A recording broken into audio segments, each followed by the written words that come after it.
Good morning केमन आछो तोमरा सबाई आशा करी खूब भालो आछो। प्रथमेई बड़ोदेर आमार प्रणाम, छोटोदेर आमार अनेक भालोबासा। ऋषि आज स्कूले जाबे, ताई ओ स्कूले जाওয়ার आगे जे काजगुलो आमार थाके सेगुलो करे निलाम।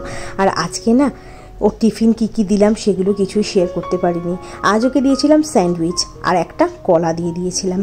तो चलो এই সমস্ত কাজগুলোকে করে ওকে আগে স্কুলের উদ্দেশ্যে পাঠাই, তারপরে তোমাদের সাথে সারা দিন তো রয়েছেই, বাকি সব কিছু তোমাদের সাথে শেয়ার করব, কি করছি না করছি সব কিছু তোমাদের সাথে শেয়ার করব। বেশি দেরি না করে আজকের ব্লগটাকে শুরু করছি। ওই যে বললাম আজকে স্যান্ডউইচ করে দিয়েছি, প্লেন সিম্পল স্যান্ডউইচ, একদম আলু দিয়ে যে স্যান্ডউইচ হয় সেটাই করে দিয়েছিলাম। আর ওই কলা দিয়ে দিয়েছি একটা, আর বাসের টিফিন দিয়ে দিয়েছিলাম, বিস্কুট দিয়ে দিয়েছিলাম। সেদিন বাটার বিস্কুট এনেছিলাম, সেইটাই দিয়ে দিয়েছিলাম। ওটা খুব ভালো খায় আর টেস্টি খুব বিস্কুটটা।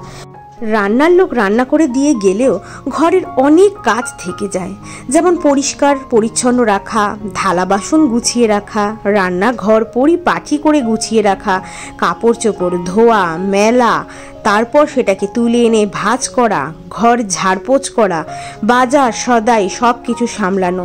তাই রান্নার লোক থাকলেও ঘরের কাজ কখনো শেষ হয় না।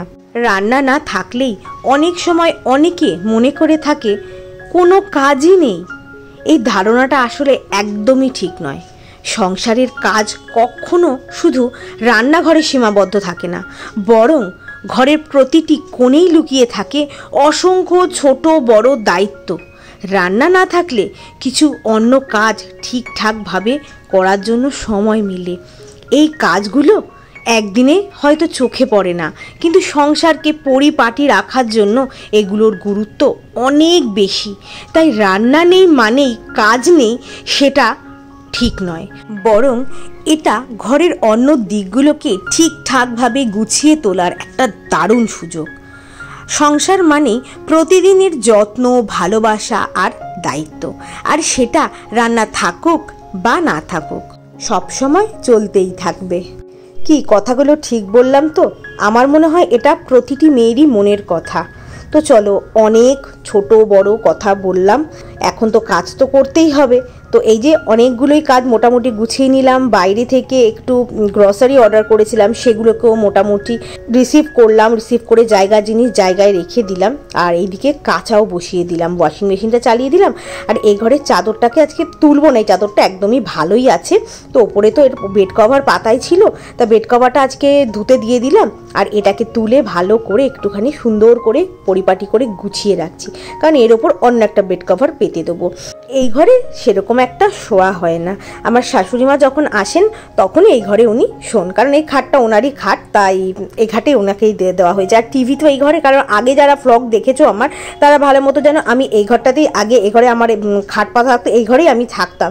কিন্তু টিভিটা না আমার ওই সেকেন্ড বেডরুমে টিভির কানেকশনটা করা যাবে না, তার জন্যই এই ঘরে যেহেতু করা আছে, তার জন্যই শাশুড়িকে এই ঘরটা দিয়ে দেওয়া হয়েছে। আমি ওই ছোট মানে সেকেন্ড রুমটাতে আমরা শুই। তো এইখানে তাই বিছনাগুলো ঠিক করে রাখলাম। আর উনি আসবেন, তো তার জন্য ওনার যত কম্বল বালিশ সব কিছু মোটামুটি রোদ খাইয়ে একদম গুছিয়ে গাছিয়ে রেখে দিয়েছিলাম। তাই আজকে কম্বলের কভারটা পরিয়ে নিলাম, পরিয়ে আবার রোদ খাইয়ে নেবো আজকে।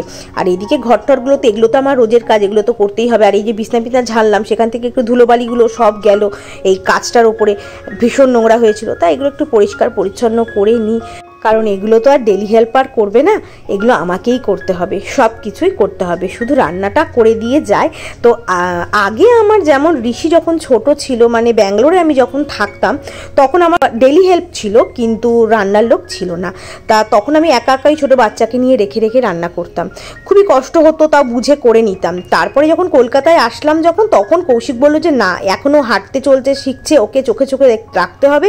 তাই তখন থেকে আমার রান্নার লোক আছে। কোভিডের সময় থেকেই আমার রান্নার লোক মোটামুটি মানে ছেড়ে দিতে হয়েছে, বা আমাদের সোসাইটিতে তাদের ঢুকতে দিচ্ছিল না, আর তাদেরও আসা সম্ভব নয় কাজ করতে, তার জন্য আমার তখন ছেড়ে দিয়েছিলাম। কিন্তু তারপর থেকেও আমি 3 বছর মোটামুটি রান্না করেছি। 2 বছর হলো আবার রান্নার লোক রাখা হয়েছে, কারণ মাইগ্রেনের সমস্যা ধরা পড়ার পর থেকেই কৌশিক রান্নার লোক রেখে দিয়েছে। চলো দেখিয়ে দিই আজকে কি রান্না হয়েছে। এখানে আছে হচ্ছে আন্ডা কারি, ঋষির জন্য সেদ্ধ, আর আমার অমলেট। আমার আজকে সেদ্ধ খেতে ইচ্ছা করছে না, বললাম অমলেট করে দাও। আর এখানে আছে হচ্ছে এটাকে কি বলে, হ্যাঁ মোচা দিয়ে, কালকে মোচা আনা হয়েছিল, সেই মোচা দিয়ে কোফতা করে বললাম ঝোল করে দাও আলু দিয়ে। এটা, আর আছে হচ্ছে এখানে মূলোর শাক ভাজা।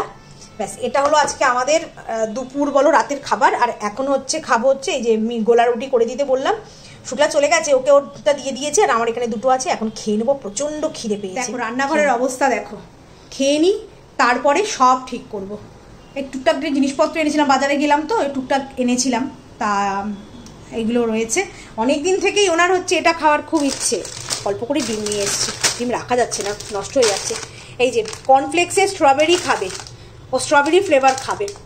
তা বড় আনলে যদি প্রবলেম হয়, যদি পরে টেস্ট ভালো না লাগে, যদি না খেতে চায় তখন কি করব, তার জন্য ছোট দুটো নিয়ে আসলাম 10 টাকা করে। খেলে ভালো লাগলে খাবে, না খেলে লাগলে ঠিক আছে। আর একটাই বাউলে নিয়ে আসলাম, সন্ধ্যেবেলা খেয়ে নেবে। আর ডিম অল্পই এনেছিলাম, 6টা এনেছি, আর ঘরে ছিল এই দিয়ে, আর শশা আছে, আর এগুলো পরে আমি গুছাবো, এখন আগে আমি খেয়ে নিই। ওয়াশিং মেশিন যথারীতি আমার কাঁচা কেচে দিয়েছে, তা এখন এগুলোকে মেলে দিই। ভালো রোদ চলে এসছে, তো এখন এগুলোকে করার পরে তারপরে কৌশিকের দুটো শার্ট আছে, শার্টগুলোকে একটু আয়রন করতে হবে। তা ওগুলো এমনি অনেকদিন ধরে পরে রয়েছে, আর না পরে দেখবে ভাঁজ করা পরে থাকলে না একটা কেমন ভাঁজ পড়ে যায়, তাই ভাবলাম যে না ইস্ত্রি করে একেবারে ভালো করে জায়গার জিনিস জায়গায় রেখে দিই, ঠিক থাকবে। কারণ পরে যখন শার্টটা পরবে বলে বের করবে, তখন যদি দেখে ওরকম ভাঁজ হয়ে আছে, আয়রন করা নেই, তখন আবার সেই আমাকেই করতে হবে। তার জন্য ভাবলাম যে না একেবারে মানে আয়রনটা করে নিয়ে জায়গায় রেখে দিই। আর এই যে তারপরে এই এখন আগে চলে আসলাম হচ্ছে এই বাসন কোসনগুলোকে গোছাতে, কারণ এই জায়গাটা গুছিয়ে নিলে না জায়গাটা একদম পরিষ্কার হয়ে যায়। আর এরকম মানে ঝুড়ির মধ্যে বাসন থাকলে না রান্নাঘরে ঢুকলেও আমার কেমন একটা লাগে, ওই জন্য জায়গার জিনিস জায়গায় ভালো করে রেখে দিই, কারণ এগুলো সব ঝরে গেছে। তা আগে আমার টিফিন খাওয়া সব কমপ্লিট, আর তারপরেই এইগুলো সব করতে এসেছি, তা এগুলোকে করে নিই।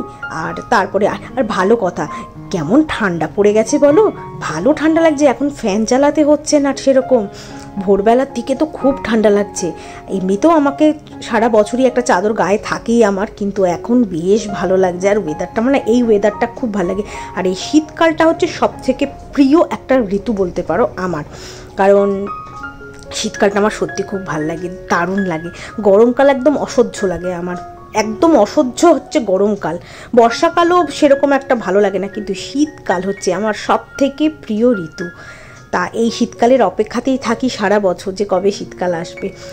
খুব ভাল লাগে। হ্যাঁ, উঠতে কষ্ট হয়, ঘুম থেকে উঠতে কষ্ট বলো, কাজ করে কষ্ট হয়, কাজ করতে ঠান্ডা জল, কিন্তু তবুও আমার না খুব ভাল লাগে। তো এই দেখো এখন চালটাকেও ভিজিয়ে রাখলাম, আর এই যে এখন চা করে চলে আসলাম ইস্ত্রি করতে। তাহলে চলো এগুলোকে ইস্ত্রিগুলোকে করে নিই, আর করার পর তারপরে বাকি কাজগুলো করব। আর এই শার্ট দুটো না কৌশিককে আমি দিয়েছিলাম, তো এগুলো সেরকমভাবেও পরে না, শার্টগুলো খুব কম পরে, মানে ধরো কোনো অফিস পার্টিতে গেল বা কোনো বিয়ে বাড়ি কোনো অনুষ্ঠান বাড়ি হলে তখন এই শার্টগুলো পরে। ওকে টোটাল আমি 4টে শার্ট কিনে দিয়েছি। 4টে শার্টের মধ্যে একটা শার্ট আয়রন করতে দিয়েছিল, মানে কাচাতে দিয়েছিল ডানকুনিতে, ওরা হারিয়ে দিয়েছে। এখন পরে আছে 3টে শার্ট, ওর মানে আমার দেওয়া 3টে শার্ট পরে রয়েছে, তাই এগুলোকে মোটামুটি করে রাখলাম ভাজ। এটা তো অনেক পুরনো, এটা ঋষি হওয়ার আগে এই শার্টটাকে ওকে দিয়েছিলাম। আর এটা কিনে দিয়েছিলাম হচ্ছে একবার পুজোতে দিয়েছিলাম এটা ওকে, কালো শার্ট করছিল, কিনবে, তারপর আমি তো শপিং করতে যখন গিয়েছিলাম তখন গিয়ে এটা আমি কিনে নিয়ে এসেছিলাম। এটাও খুব সুন্দর শার্টটা, তো খুব খুশিও হয়েছিল শার্টগুলো দেখে। আর আরেকটা শার্ট ছিল, ওটা না মানে এত সুন্দর, কালারটা না বলার মতো না, পার্পল কালার, ওটাই হারিয়ে গেছে। আর ভেতরে না ছোট্ট ছোট্ট গোল্ডেন কালার দিয়ে ফুল করা আছে, ওটাই হারিয়ে গেছে। ওটা খুব কষ্ট, ওটা খুব পছন্দ করে কিনেছিলাম। আর আরেকটা ওটা ইস্ত্রি করাই রয়েছে, ওটা ব্লু কালারের। কাজকর্ম সব কমপ্লিট, এখন বাজে এই যে 12টা বাজে। ভাতটা বসাবো, শুধু একটু পরে ভাত বসিয়ে দেবো, এখন বেকার এত তাড়াতাড়ি বসিয়ে লাভ নেই। এই 12:30 নাগাদ বসাবো, 10 মিনিটে ভাত হয়ে যাবে, 10 থেকে জোর 15 মিনিট লাগবে, ভাত হয়ে যাবে। ইস্ত্রিগুলো করে নিলাম এখন। আর ওই যে চাটা তো খেতে রেখে দিয়েছি, গরম ছিল বলে একটুখানি খেলাম, মানে খুব গরম লাগলো ওর জন্য রেখে দিয়েছিলাম। তা এখন ওখানে যাবো, গিয়ে বসবো, বসে চা খাবো, আর একটু বসে থাকি, 12:30টার সময় ভাত বসিয়ে দেবো। তারপরে তো ঋষি স্কুল থেকে আসার টাইমে যাবে। আর আজকে একটুখানি না অ্যাক্সেস মলে যাবো, কিছু জিনিস আমার কেনা বাকি আছে, মানে ভাইফোঁটার কিছু জিনিস কেনা বাকি আছে। বাকিগুলো বেশিরভাগই অনলাইনে কিনে নিয়েছি, ওই ফ্লিপকার্ট, অ্যামাজন এগুলো থেকে করে নিয়েছি। আর আমার মাসুতো দাদার জন্য একটা শার্ট কিনবো, সেই শার্টটা, আর হচ্ছে ভাইয়ের জন্য একটা টি শার্ট কিনবো, সেটা। আর মানে আমার মা হচ্ছে ঋষিকে আর ঋষির জন্য প্রত্যেকবারই দুর্গাপুজোতেও কেনে, কালী পুজোতেও কেনে। তা ওই কালী পুজোর, ঋষির কালী পুজোর মায়ের তরফ থেকে দেওয়া একটা জামা না গেঞ্জি ফেঞ্জি কিছু একটা কিনে নিয়ে আসবো, দেখি কি পাই। ওকে পড়তে দিয়ে দেবো, 6টায় পড়তে যাবে, পড়তে দিয়ে তারপরে আমি চলে যাবো। দেখি পারলে আজকে না হেঁটে হেঁটেই যাবো, হেঁটে হেঁটে গিয়ে মানে অনেকদিন হাঁটাও হয় না, হেঁটে যাবো, দেখি আসার সময় টোটো বা অটো করে চলে আসবো। চলো তাহলে এখন দেখি একটু বসি, আমি চাটা খাই। চাটা এখন এতক্ষণে ঠান্ডা হয়ে গেছে, ইস্ত্রি করে রাখলাম, ইস্ত্রিগুলো জমে পড়েছিল, এই দুটো শার্ট, এগুলো ভালো শার্ট কৌশিকের। তো এই শার্টগুলো আমি ওকে কিনে দিয়েছিলাম, তো খুবই ওরও পছন্দের খুব শার্ট। ওকে টোটাল আমি নিজে থেকে আমি 4টে শার্ট কিনে দিয়েছিলাম। এবার এই শার্টগুলো না ও সেরকমভাবে না পরে না বলতে মানে অফিসে গেলে পরে না, ধরো কোনো বিয়ে বাড়ি বা অনুষ্ঠান বাড়ি বা অফিস থেকে কোথাও লাঞ্চে যাচ্ছে বা ডিনারে যাচ্ছে, তখন সেগুলোকে পরে যায়, যেহেতু এগুলো খুব ভালো শার্টগুলো। তো আমার খুব পছন্দের শার্ট, আর ওরও পছন্দ হয়েছিল, আর খুব খুশি হয়েছিল, কারণ আমাকে খুশিটা বলেছিল আমার শাশুড়িকে গিয়ে। শার্টগুলো নিয়ে গিয়ে যখন কিনে দিয়েছিলাম তখনই শার্টগুলো নিয়ে গিয়ে দেখেছে, বলেছিল আমার নাম তো পিঙ্কি, ডাকনাম পিঙ্কি, তা পিঙ্কি এই দেখো পিঙ্কি আমাকে এগুলো কিনে দিয়েছে, পিঙ্কিগুলো এনে দিয়েছে, খুশি হয়েছিল। তা এই শার্টগুলো ইস্ত্রি করা বাকি ছিল, সেগুলোকে করে রাখলাম। তো এখন তো গরম আছে, একটু পরে আলমারিতে ঢুকিয়ে দেবো। তো চলো এখন একটু বসি, আমি হাত ব্যথা হয়ে গেছে, এটা ধরে থাকতে বেশিক্ষণ পারি না, ডান হাতে পারি না পা হাতে পারি, মানে স্পন্ডিলাইটিসের না খুব ব্যথা করে আমার। চলো তাহলে হয়ে গিয়েছি, এখন বেরোবো, ঋষিকাকে পড়তে দিয়ে দেবো, পড়তে দিয়ে তারপরে আমি যাবো অ্যাক্সিস মলে, গিয়ে দেখি একটু দিওয়ালির একটু গিফট বাকি আছে, সেগুলো দিওয়ালি না সরি ভাইফোঁটার গিফট বাকি আছে, সেগুলো কিছু জিনিস আছে সেগুলো আমাকে অ্যাক্সিস মল থেকে কিনতে হবে। তো বাজার কলকাতাতে যাবো, তা গিয়ে দেখি কি কেনা যায় সেটা কিনে আনবো। আর দেখি একটু জুডিওতে পারলে জুডিওতেও যাবো, একটা লিপস্টিক কিনবো। মানে এই যে আমার এই লিপস্টিক সেটা না, একটা মায়ের খুব পছন্দ হয়েছে, মা তো সেরকম ডিপ কালার মানে ডার্ক কালার ইউজ করে না, মায়ের খুব লাইটই পছন্দ করে, দেখি মায়ের একটা ন্যাচারাল শেডের মধ্যে একটা কিছু পেলে আনবো, না হলে আনবো না। তাহলে চলো এখন যাওয়া যাক, ঋষি রেডি হয়ে গেছে, অ্যাক্সিস মলে এবার চলে আসলাম। অ্যাক্সিস মলে যাই, দেখি এবার কেমন ভিড় আছে জানি না।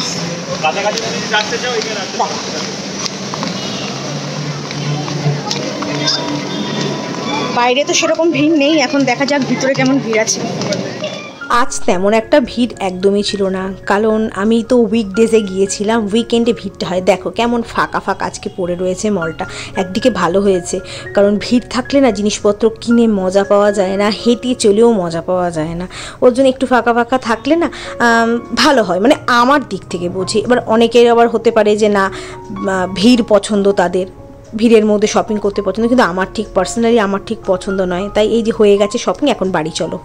এই দুটো টি শার্ট এনেছি, একটা ঋষির জন্য আর একটা আমার ভাইয়ের জন্য, সেম অন্য নিয়েছিলাম প্রথমে, একদম লেমন ইয়েলো একটা আছে না, ওই কালারটা নিয়েছিলাম ভাইয়ের জন্য, তারপর আর ঋষির জন্য একটা নিতে হবে, তারপরে দেখলাম এইটা অনেক খুঁজে, তারপরে দেখলাম এটা আমার ভালো লাগলো বেশ, তাই এটা নিয়ে আসলাম। আর তারপর আমি বললাম যে তার আর একটাও লাগবে, তারপর ওরা আর একটা বের করে দিল, দুজনের মামা ভাগ্নে দুজনের সেম জামা একসাথে পরবে। আর এখানে হচ্ছে ঋষির জন্য 3টে রুমাল কিনে আনলাম, ও রুমালের খুব দরকার হয়, তো রোজই তো রুমাল লাগে, তাই 3টে রুমাল নিল হচ্ছে 99 টাকায় 3টে রুমাল পেয়ে গেলাম, ঠিক আছে। আর অন্যরকম ছিল, আরও সুতির ছিল, সেগুলোর মধ্যে না পিঙ্ক আছে, এটা যেমন পিঙ্ক নয় ঠিক, কীরকম একটু ম্যাট ফিনিশের মধ্যে, কিন্তু ওগুলো একদম পিঙ্ক, ওগুলো নেবে না, মানে বাবার পিঙ্ক ব্লুয়ের ব্যাপার আছে না, তার জন্য এই যে এই 3টে নিয়ে আসলাম। বেশ সফট দেখো, বেশ সফট রুমালগুলো, বেশ সফট। এগুলোকে এখন ডেটল দিয়ে ধোবো, কালকে স্কুলে বলছে এইটাই নিয়ে যাবে, এই যে এই পিচ কালার টাইপের এটা। আর গেঞ্জিগুলো কেমন হয়েছে বলো, আমার তো খুব পছন্দ হয়েছে। আর মাসুদের দাদার জন্যও নিয়েছি, ওটা আর এখন দেখাচ্ছি না, ওটা তো গিফট, তো ওটা এখন দেখাচ্ছি না। এই কিছুক্ষণ আগেই আসলাম, এখন বাজে এই দেখো 9:15 বাজে, ঋষি এখানে এখন কাজ করছে। চলো ঘরে গিয়ে আমি ভিডিওটা শেষ করি। বাবারে তো চলো এই আসলাম, গিফটগুলো মানে জামাগুলো কেমন হয়েছে বলবে। আর গেঞ্জিটা পছন্দ করে খুব ভালো লেগেছে, প্রথমে তো অন্য একটা নিয়েছিলাম ভাইয়ের জন্য, আর ঋষির জন্য এটা। ঋষি আওয়াজ করো না মামা। তারপরে দেখলাম যে ঋষিরটা কেনার পর তারপরে দেখলাম ভালো লাগছে, তো এটা বেশ, তখন ওদের ছেলেগুলোকে বললাম যে এটা দেখো আর একটা সাইজ দরকার আমার, তারপরে বলে দিলাম ওই সাইজটা, তারপরে দ্বিতীয় দেখলাম দুটো ভাইকেও আর ভিডিও কল করে দেখালাম, ভাই বললাম হ্যাঁ খুব ভালো লাগছে। তা ভালো লাগলো, বেশ মামা ভাগ্নে দুজন একসাথে পড়বে, দেখি সেরকম হলে ভাইফোঁটার দিনই পড়াবো দুটোকে একই সাথে। তো চলো এখন ভাত বসাতে হবে, অনেক দেরি হয়ে গেছে, এইটা ঠিক টাইম একদম 9:15। তো চলো আজকে ব্লগটাকে এইটুকুই রাখছি, চুলটা কম হয়ে আছে। চলো আজকে ব্লগটাকে আমি এইটুকুই রাখছি, আর বাড়াচ্ছি না। যদি আমার ব্লগের মধ্যে কিছু ভালো লেগে থাকে তো ছেড়ে যাবে, লাইক শেয়ার আর সাবস্ক্রাইব করে আমার পাশে থেকো। আর লিপস্টিক পাইনি, ভালো ছিল না। আর জুডিও এত ভিড়, আমি জুডিওতে ঢুকিনি। তো চলো কি বলছি আমি, মানে ব্লগের মানে শেষ করছি তার মধ্যে আবার কথা বলছি, শেষ করতে পারছি না। তো চলো আজকের মতো এইটুকুই, দেখা হবে অন্য একটা ব্লগের সাথে। ততক্ষণের জন্য tata, good night and sweet dreams. চলো।